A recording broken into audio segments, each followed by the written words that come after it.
Senator Musa Mustapha, born on August 15, 1975 in Damaturu, Yobe State, is a Nigerian politician representing the Yobe East Senatorial District in the National Assembly.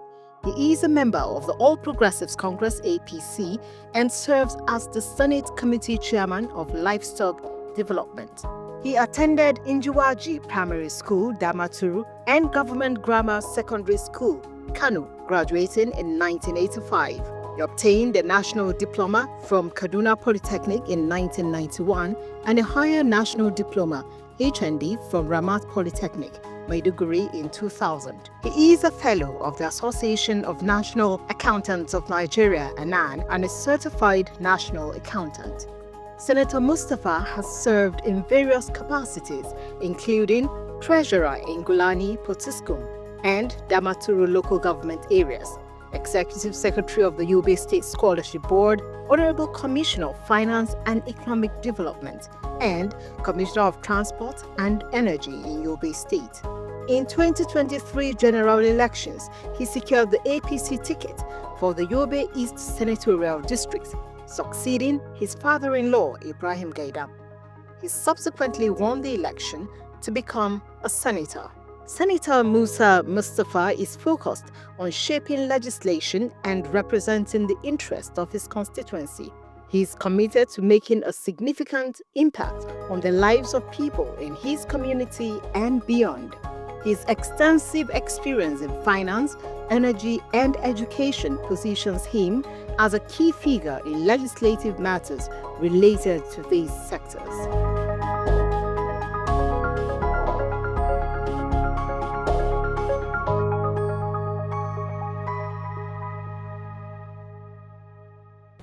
Hello, good evening, and welcome to the program NASS Unplugged. I am Mariam Zakari. This is the interview segment, and today I have on the program the senator representing Yobe East Senatorial District. He is Senator Musa Mustapha. You're welcome to the program, sir. Thank you, it's my pleasure. Now, Senator Musa Mustapha was an accountant in Yobe State who rose through the ranks and became the Commissioner of Finance in Yobe State, and later he became Commissioner of Transport in Yobe State, and today he is the senator representing Yobe East Senatorial District. Once again, it's good to have you here. Thank you so much. You've been here now for a year. Yeah, you came in February to replace Senator Gaidam. Now, since you have been in the Senate in the last 12 months, what would you say, because this is your first time here as a legislator, what would you say was or is different for you from, coming from the executive now to the legislature? Yeah, thank you very much. I'm here at the Senate exactly a year on 13th. That was a few days ago. And when we come here, this is honestly the first time I've been in a parliament or working in such an establishment. All my life, I just said I used to be a civil servant, having worked, all through the ranks to become director in the state and executive director in the state, and subsequently becoming a commissioner of finance and later commissioner in the Ministry of Transport and Energy until my election, which is as a result of appointment of His Excellency, the former senator, who was appointed as a minister by His Excellency the President. We were here, we were sworn in here in the Senate on 13th February 2024, and Alhamdulillah, we try to do our best, although when we came here, the year has begun and everything has started taking place. So, but we have been able to do our best and try to contribute moderately in the Senate, in the proceedings, in the plenary, in the Senate. And as you know, the work here is definitely quite different from what I used to do, what I used to know all my life. And work in the parliamentary is like a school. You have to learn, you have to go to school, you have to read a lot, you have to ask a lot of questions. You know, you have to relate with the people, you have to do a lot of things for you to be able to cope. So that is what we have been doing, you know, in my past few months. I have been relating, we have been talking, we have been reading, we have been asking questions, and we thank God we have been able to slowly now trying to catch off. So, yes, it's been few months of learning. It's a year now, so I'm sure you are beginning to grasp what Parliament is all about.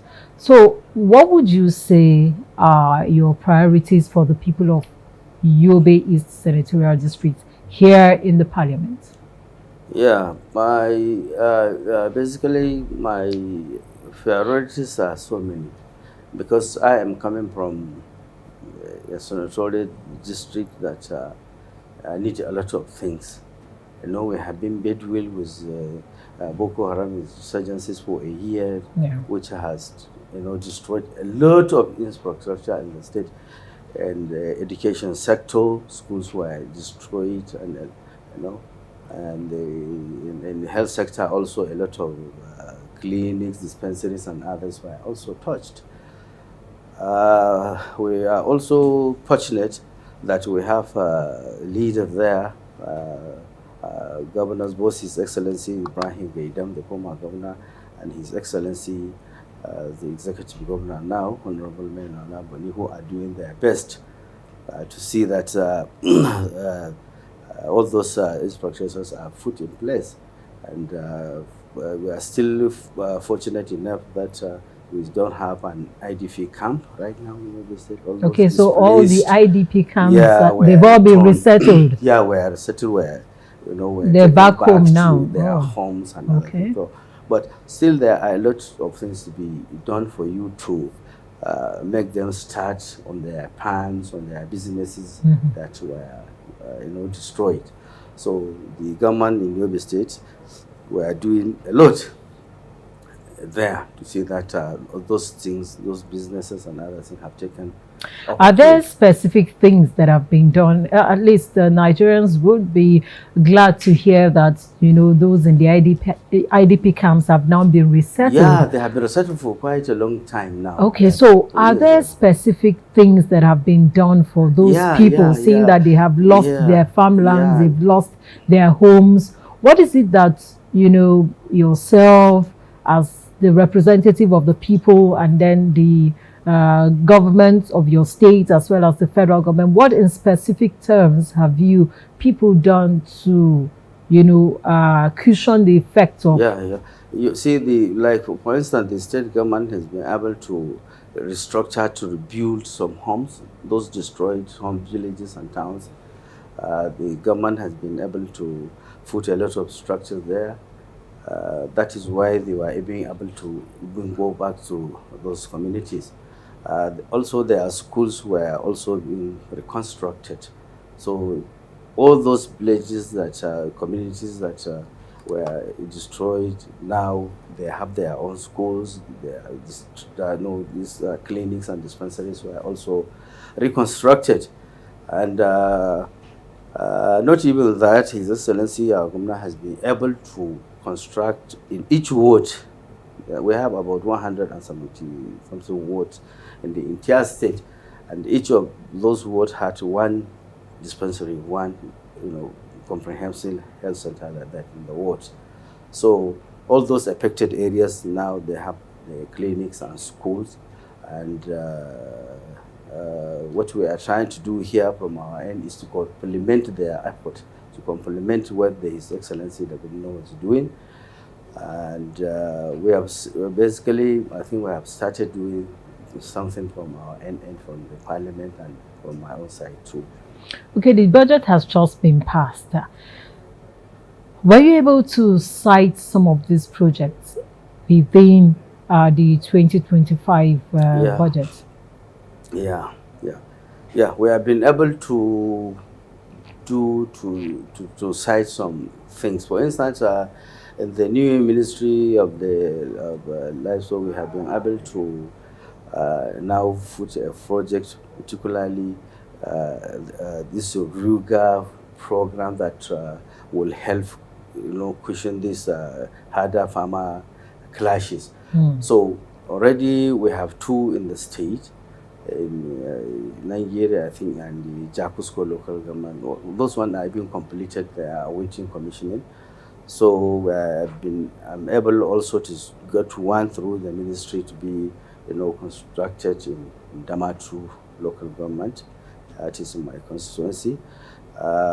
We are also able this year, by God's willing, we are also intending to build this what do you call it, a veterinary clinic.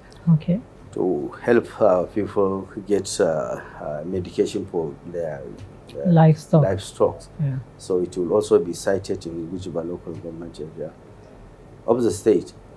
And similarly, we have been able to, also we are trying also to access road to farmers. There are small access road that we will do this year, do to enable our farmers and those communities access their farms easily. So we are going to do this access road to their farms. During the Boko Haram insurgency in the northeast, particularly in Yobe State, some parents became skeptical in sending their words to children. Since the resettlement, has there been improvements in the number of children now that have come back to school? Yeah, definitely. Yeah. The significant number of these children are back in schools, and His Excellency was able to, on his assumptions, he declared an emergency in the ministry in education sector. So a lot of reforms were made, a lot of committees were do surveys, and other researches were conducted, and reform was made. So we are now in the process of implementing those reforms. Which one of them was the rehabilitation of those schools, employing of more qualified teachers, which that one has also been done. The rehabilitation of schools has been done also. So there is quite a number of things that has been done in the education sector, which now I can say clearly without fear of contradiction that more than 80% of our children there in Yobe are back to school. So from what you're saying, I can take it that peace has returned to Yobe State? Yeah, we thank God, yeah. Okay, but there are only there are isolated cases here and there from time to time, which do not hinder what we are doing in the state. So people will now move freely. Yeah, they do. Children are back to school. How safe are these schools? They are very, very safe. Honestly, they are very, very safe. The only area where we are having this, these isolated issues of attacks or harassment is, I think, basically in Gaidam block exit of the state. Okay. And Gaidam is, is a border town with Niger and part of Borno State, which those local government that are mostly exposed to these Boko Haram issues. But generally, the state is calm now in terms of security. And even then, when this thing were taking place, are basically happening in this my district in Zone A. The local government that's part from Gulani, Gujuba, Damaturu, Taramua, Brusari, Gaidam, and Yunusari. All these local governments were affected before. But now, I don't think there is any Boko Haram activity that is going on. It's only in Gaidam that we used to have these isolated issues, which are also been addressed by His Excellency the Governor, and security agencies in the state are also trying to see that peace has been restored in the state. Mm. Okay, so you were the Commissioner of Finance in your state at some point from 2019 to 2023. Yeah. How has that impacted on your decisions since you came to the Senate? Has there been, considering your background, has it influenced your decisions here since you came to the Senate? Yeah, it's due because I having the knowledge, especially in the finance sector, it helped me a lot, honestly, in my parliamentary work, and it helped me in so many ways, honestly, to be candid. Mm. So what policies are you advocating for now that you're here to foster development to your people, your constituency in Yobe State? Yeah, as I said to you before, now we are picking our remains of ourselves in the state. So we are basically focusing on education, health, empowerment. So these are basically women, especially women and youth empowerment. These are basically the areas I am looking at. And even through this 1 year, I have been able to do quite a number of things in this aspect. I have been able to, for instance, do a lot of small empowerment that will help, especially women and these youth. We have been able to do quite a number of things, although as I've told you, we are here like late or when everything have started, but still we have been able to do quite a number of things. In education sector, for instance, we started construction of a hostel in the Yobe State University in Damaturu, which the work is right now ongoing. I have been also able to do this street lightning in Damaturu, in Gaidam, and Musari, and other places. We have been able to also do that. We have been able also to secure employment jobs for a sizable number of youth also here in the federal government quarter.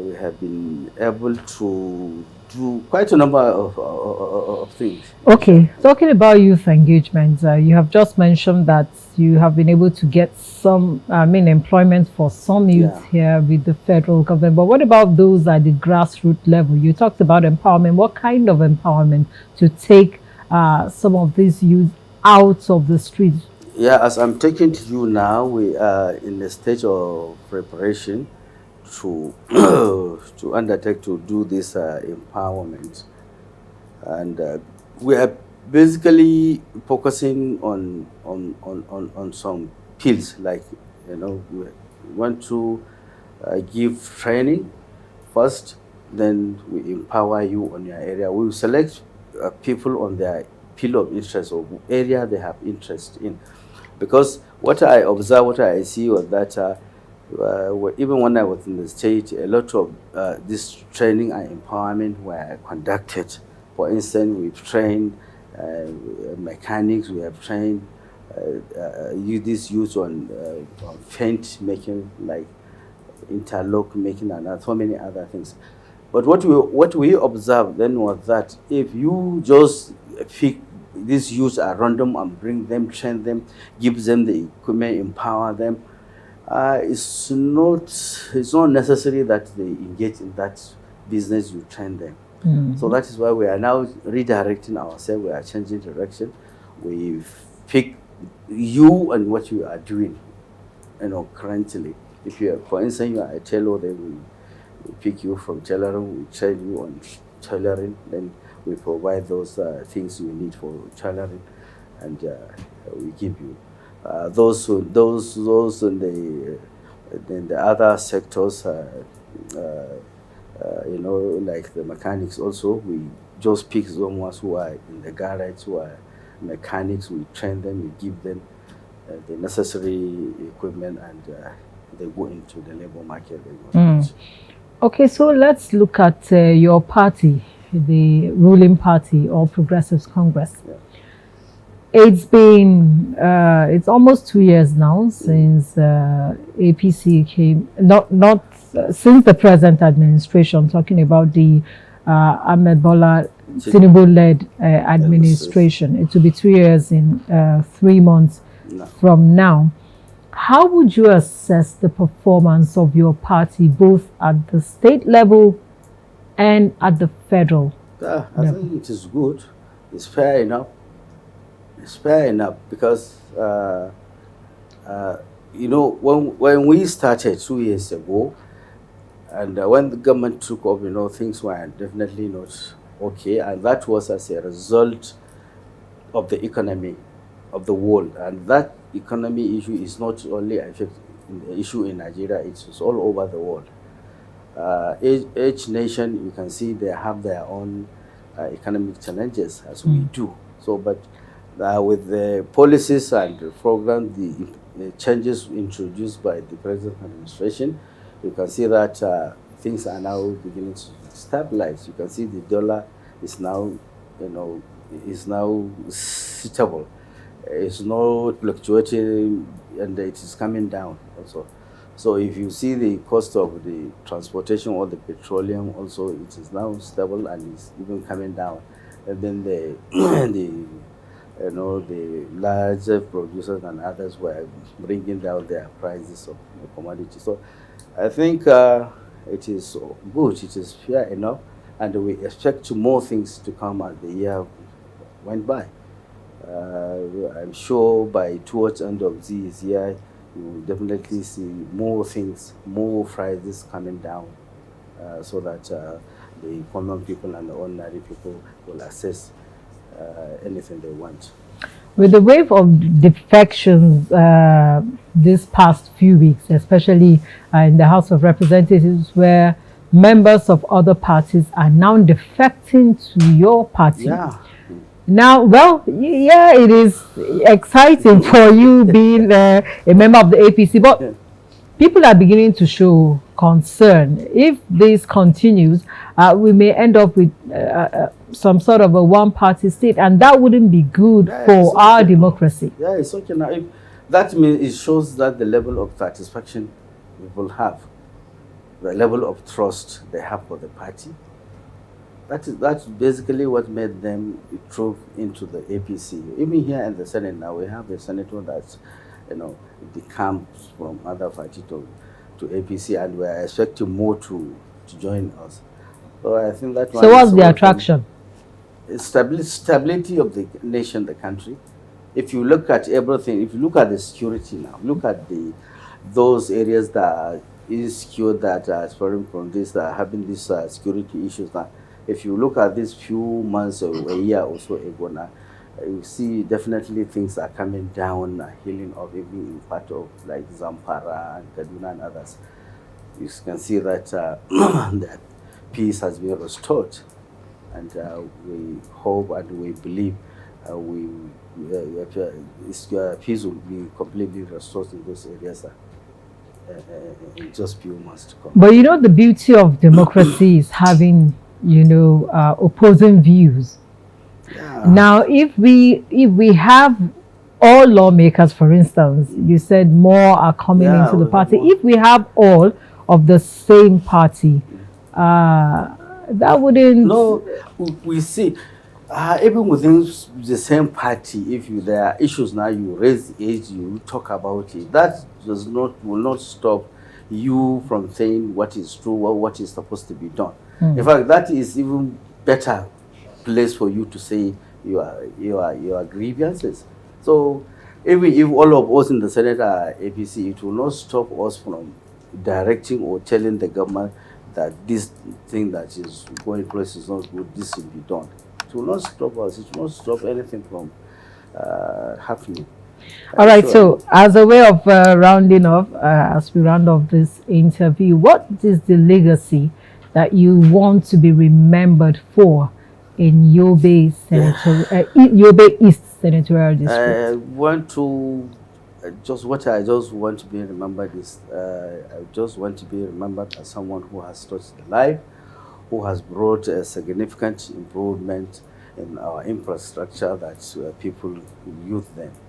And I want to be remembered, and I will try my best to see that we made a significant impact in the field, in the area of education, women empowerment, and youth. I will try to see that we do a lot, because that is what we are lacking. And if you see the larger population of the communities are youth and women now, so these are the people we are targeting. See that we got a lot of jobs and employment and empowerment for them. All right, so finally, can you tell us some of these projects that you have done in the last 1 year in Yobe East? All right, thank you. Like I've said, we have undertaken the construction of a hostel at the Yobe State University. We recently I procured medicine and medical equipment to Yobe State University Teaching Hospital, was over 200 million, which were donated to the Yobe State Teaching Hospital to be used, to be given free to our people. And you can see that Yobe State University Teaching Hospital is one strategic hospital in our area. Not only people from our district patronize or come to that, even people from neighboring states do come to Yobe State Teaching Hospital because of the equipment we have there. We have also, we do a lot of one or two solar boreholes in my constituency, and we have a lot of them this year also. We intend to do more this powered solar borehole. I have also, there's one health insurance we do, which is for 100% people in each of the 7 local government we have. And this 100%, each one of them, what you need, just go to the hospital and everything will be done, will be given the drugs, medication, and everything will be done free of charge to this 100% for, I think, for 2 years. We have also done that, or we are on that also. Distribution, we have also been able to distribute fertilizers during the rainy season, which we touch a lot of our partners in the district. We have also, there's a grant, we help our people access a federal government intervention, which we help people, a lot of people, our people have accessed that, and a lot of youth have been able to access that facility from our district, which had also helped them in their businesses and other things. We have also trained, sponsored like 21 students into the School of Nursing and Midwife, 3 from each local government, from the 7 local government. We are paying their registration, and we give them full package. We sponsor everything. Right now, I think in their 2nd year now. So we'll do more. We'll try to expand the program. We have also done the JAM form distribution. Last year registration we have done. Forgotten the number, but it's a lot of this student we have done. But I want to assure you that we will do even more. We will do more things this year by the grace of God, to see that we touch the lives of our people, God's willing. All right, I must thank you very much for coming to the program today. Thank you very much, once again. Yes, it's my pleasure always. And we wish you the best of luck as you complete your term here in the Senate. Amen. Thank you so much. You're welcome. All right, so that is Senator Musa Mustapha of Yobe East Senatorial District under the platform of the All Progressives Congress. He was a former Commissioner of Finance in Yobe State, as well as Commissioner of Transport, a civil servant, and an accountant, now a politician. Well, that's it on this segment today. Thank you for watching. Enjoy the rest of your evening. Thank you.